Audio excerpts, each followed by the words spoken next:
다 같이 사도신경으로 신앙 고백 드리겠습니다.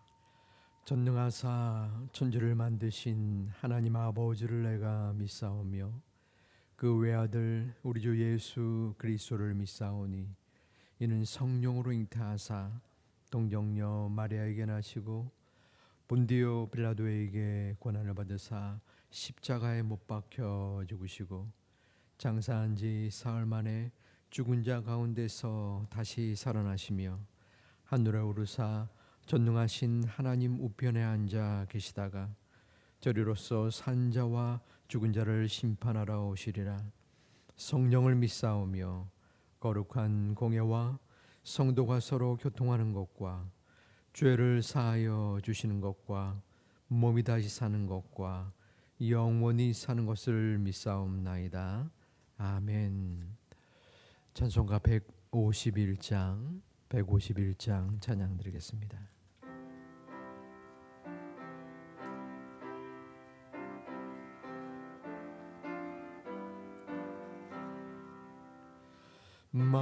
만왕의 왕 내 주께서 왜 고쳐 당했나 이 벌레 같은 날 위해 그 보혈을 엽네. 십자가 내가 처음 볼 때에 나의 맘에 큰 고통 사라져 오늘 믿고서 내 눈 밝았네. 참 내 기쁨 영원하도다. 주 십자가 못 박힘은 속죄함 아닌가. 그 긍휼함과 그 은혜 말할 수 없도다. 십자가 내가 처음 볼 때에 나의 맘에 큰 고통 사라져 오늘 믿고서 내 눈 밝았네. 참 내 기쁨 영원하도다.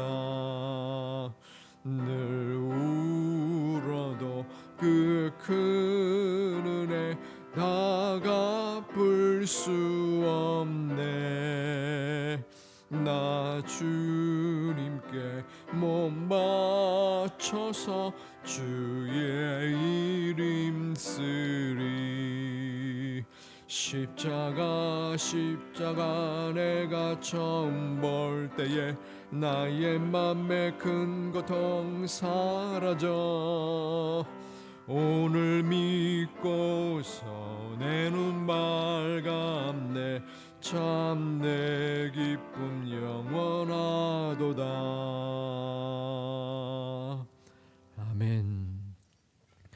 하나님 말씀 누가복음 18장 15절부터 30절까지 말씀 교독하도록 하겠습니다.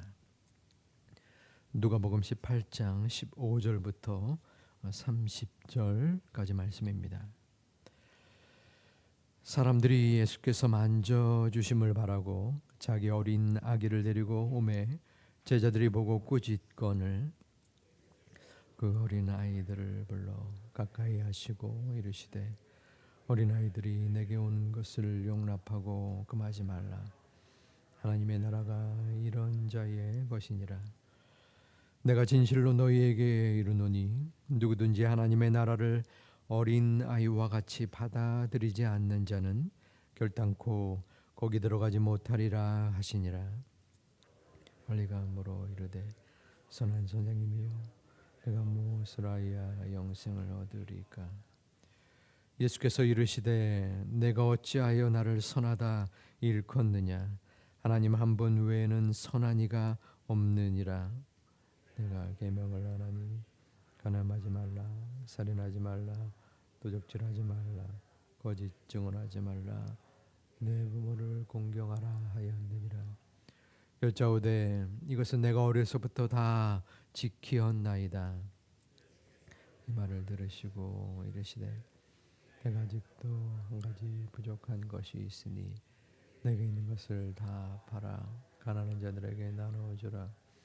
그리하면 하늘에서 내게 보화가 있으리라. 그리고 와서 나를 따르라 하시니 그 사람이 큰 부자이므로 이 말씀을 듣고 심히 근심하더라. 예수께서 그를 보시고 이르시되 재물이 있는 자는 하나님의 나라에 들어가기가 얼마나 어려운지 낙타가 바늘귀로 들어가는 것이 부자가 하나님 나라에 들어가는 것보다 쉬우리라 하시니 이르되 그런즉 누가 구원을 얻을 수 있나이까. 이르시되 무릇 사람이 할 수 없는 것을 하나님은 하실 수 있느니라. 베드로가 여짜오되 보옵소서 우리가 우리의 나 버리고 저를 따랐나이다. 이르시되 내가 진실로 너희에게 이르노니 하나님의 나라를 위하여 집이나 아내나 형제나 부모나 자녀를 버린 자는 현세의 여러 배를 받고 내세의 영생을 받지 못할 자가 없느니라 하시니라. 아멘. 이른 새벽 나오실 때에 감사 예물과 일천 번제 예물을 하나님 앞에 9분이 드리셨습니다. 감사 예물 중 4월도 하나님의 은혜로 살게 하옵소서. 아멘.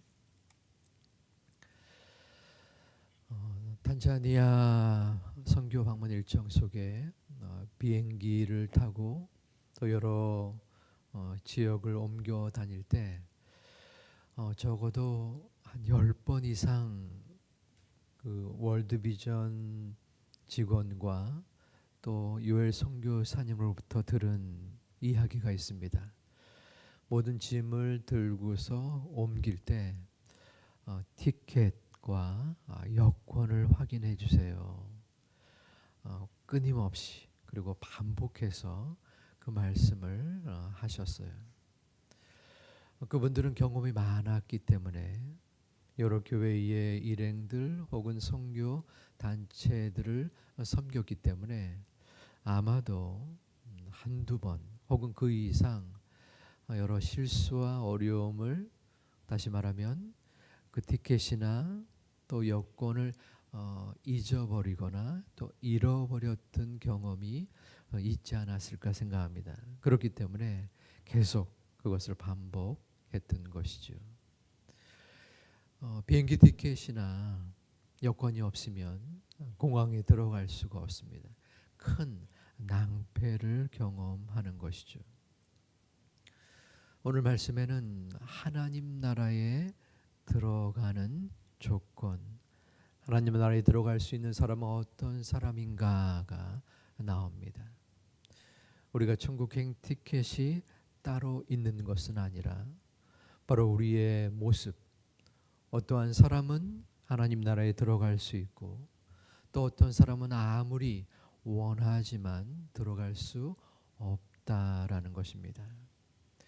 두 가지의 부류를 말씀을 통해서 살펴볼 수 있는데, 첫 번째 부류는 어린 아이였습니다. 본문 15절에 부모가 자기 아이를 데리고 예수님께 나옵니다. 이 아이를 만져주기를 바라는 것이었습니다. 당시에는 유명한 그리고 덕망 있는 랍비에게 어린아이를 데려가서 축복의 기도를 받는 것이 관습이었습니다. 그러므로 이 부모들도 예수님께 자기 아이를 데려와서 안수 기도를 받기를 원해서 이었을 것입니다. 그 모습을 제자들이 보시고 꾸짖습니다. 왜 꾸짖었을까요? 첫 번째는 아마도 당시 유명이었던 예수님, 그 예수님을 모시는 제자들이 좀 더 편안하게 예수님이 그 사역을 감당하기 위해서 그 상황을 만류했을 듯합니다. 두 번째 이유로는 예수님께 나오는 그 사람의 존재가 또 중요할 듯 싶습니다. 만일에 로마 황제 같은 분이 예수님께 나올 때 감히 제자들이 막을 수 있었겠습니까? 그 앞에 나오는 존재가 어린 아이였기 때문에 하찮았다라는 것이죠. 그때의 어린 아이는 사람들에게 인정받지 못했습니다. 요즘에야 한 아이가 얼마나 소중하겠습니까? 하지만 우리나라도 5, 60년 전에는 아이에 대한 인식이 그 가치의 존재가 굉장히 미흡했었던 것을 볼 수 있습니다. 그때는 더 했습니다. 그러므로 이 어린 아이, 감히 소위 가짜는 존재가 예수님께 나오는 것을 이 제자들은 보려고 하지 않았던 것입니다. 하지만 예수님은 달랐습니다. 16절에서 어린 아이들이 내게 오는 것을 용납하고 금하지 말라. 하나님의 나라가 이런 자의 것이니라. 더 나아가서 17절에는 누구든지 하나님의 나라를 어린아이와 같이 받아들이지 않는 자는 결단코 거기 들어가지 못하리라. 이 말씀은 제자들에게 아마 충격적이었을 것입니다. 어린아이가 하나님 나라에 들어가는 1순위가 된다니. 그러한 궁금증을 지니고 제자들은 두 번째 부류의 사람을 접하게 됩니다. 그것은 한 관원이었습니다. 18절에 한 관리가 예수님을 찾아옵니다. 선한 선생님이여, 제가 무엇을 하여야 영생을 얻을 수 있습니까? 예수님은 율법에 대하여 말씀합니다. 간음하지 말아라. 살인하지 말아라. 도둑질하지 말아라. 거짓 증거하지 말아라. 부모님을 공경해라. 이 관원은 제가 어려서부터 그것을 다 지켰습니다 라고 이야기를 합니다. 그러자 예수님은 네가 한 가지가 부족하다. 네가 지니고 있는 모든 소유를 다 팔아서 가난한 자들에게 주라. 그러면 하늘에 내 상급이 클 것이다. 그리고 나를 따르라. 이 관원은 큰 부자였기 때문에 심히 근심을 하게 됩니다. 이윽고 예수님은 부자가 하나님 나라에 들어가는 것이 낙타가 바늘귀에 들어가는 것보다 어렵다. 여러분 얼핏 생각해 볼지라도 낙타, 그 큰 덩치의 동물이 바늘귀에 들어가는 것이 불가능하지요. 그보다 부자가 하나님 나라에 들어가는 것이 어렵다라고 말씀하고 있습니다. 하나님 나라에 들어가는 기준이 너무나 엄격하고 까다롭다라고 생각했던 제자들은 예수님께 묻습니다. 그러면 누가 영생을 얻을 수 있습니까? 누가? 저토록 엄격한 기준에 비춰볼 때 어느 누가 하나님 나라에 들어갈 수 있겠나이까? 라고 묻습니다. 오늘 말씀에는 하나님 나라에 들어갈 수 있는 자는 부자 관원이 아니라 어린 아이였지요. 그 기준이 무엇입니까? 그것은 내 삶의 주인이 누구인가 였습니다. 부자 관원은 예수님의 도움과 은혜가 필요 없는 스스로 완전한 자였습니다. 그 가장 큰 자신을 이루는 힘은 물질이었습니다. 돈만 있으면 이 세상을 내가 마음대로 할 수 있으리라 라는 믿음, 확신이 그 부자에게 있었습니다. 그 마음에 예수님이 끼어들 공간은 전혀 없었습니다. 자기의 의로, 율법의 준수로 그는 하나님 나라에 들어갈 수 있다라고 믿었습니다. 반대로 어린아이는 어떻습니까? 어린아이는 절대 의존합니다. 부모에게 절대 의지합니다. 부모만 내 곁에 있으면 그는 아무런 근심 걱정이 없습니다.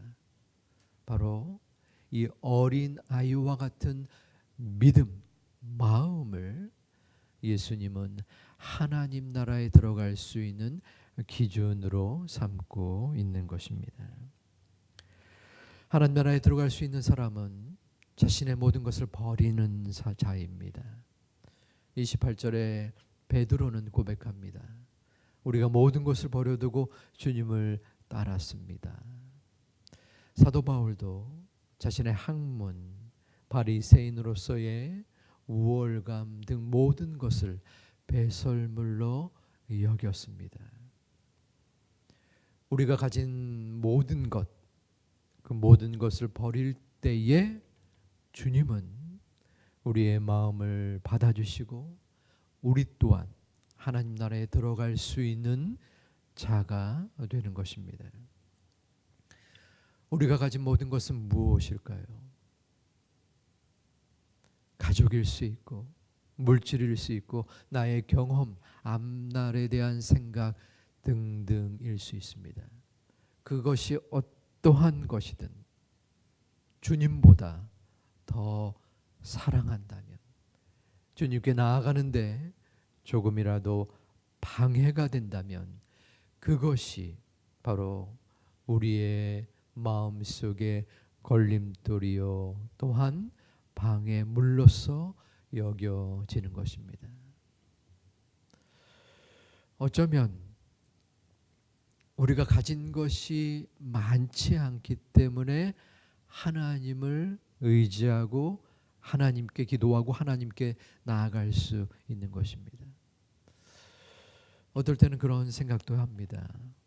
제가 잘나지 못했기 때문에, 저의 실력이 부족하기 때문에, 내가 가진 것이 적었기 때문에 하나님께 더 나아갈 수 있었음을 감사하기도 했습니다. 여러분의 오늘의 삶은 어떻습니까? 내가 가지고 있는 이 아픔과 문제와 부족함과 어려움이 있기 때문에 우리는 주님 앞에 기도할 수 있는 것이고 매달릴 수밖에 없는 것이고 또한 주님께 더욱더 의지하게 되는 것입니다.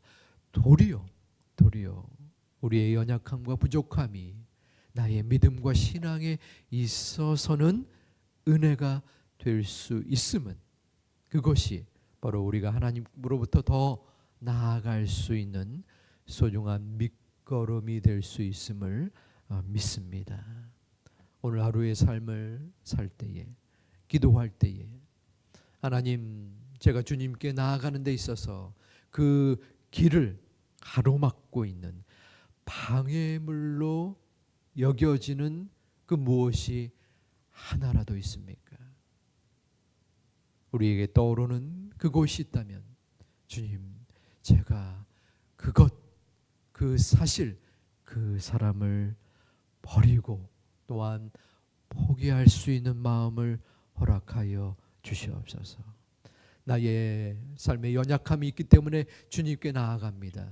아버지 하나님, 저의 기도를 들어주시고 저의 기도 가운데 더욱더 주님을 바라볼 수 있는 믿음의 오늘 이 하루와 기도가 되게 하여 주옵소서.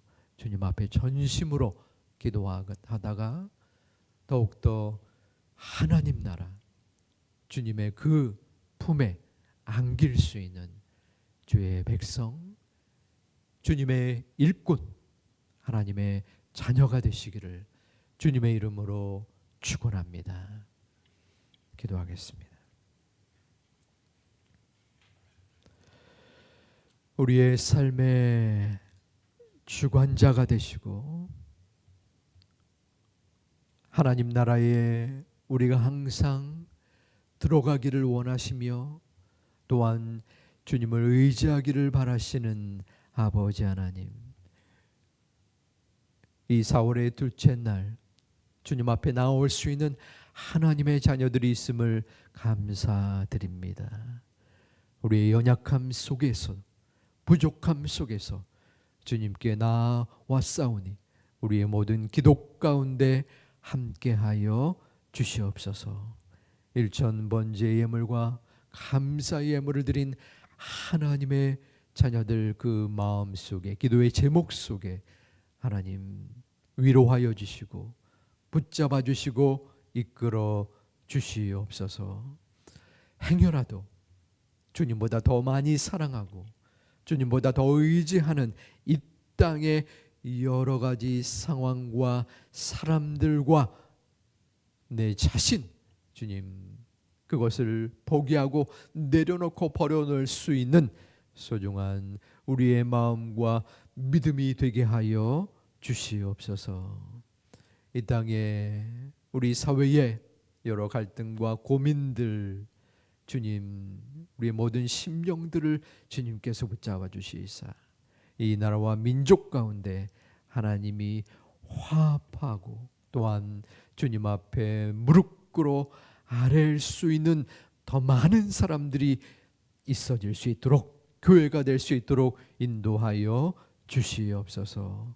오늘 하루의 삶과 우리의 모든 마음의 기도 제목 가운데 함께 해주실 예수님의 이름으로 기도하옵나이다. 아멘.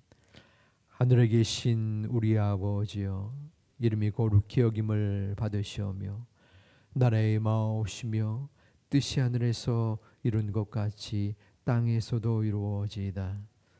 오늘날 우리에게 일용할 양식을 주옵시고 우리가 우리에게 죄 지은 자를 사하여 준 것 같이 우리 죄를 사하여 주옵시고 우리를 시험에 들게 하지 마옵시고 다만 악에서 구하옵소서. 대개 나라와 권세와 영광의 아버지께 영원히 있사옵나이다. 아멘.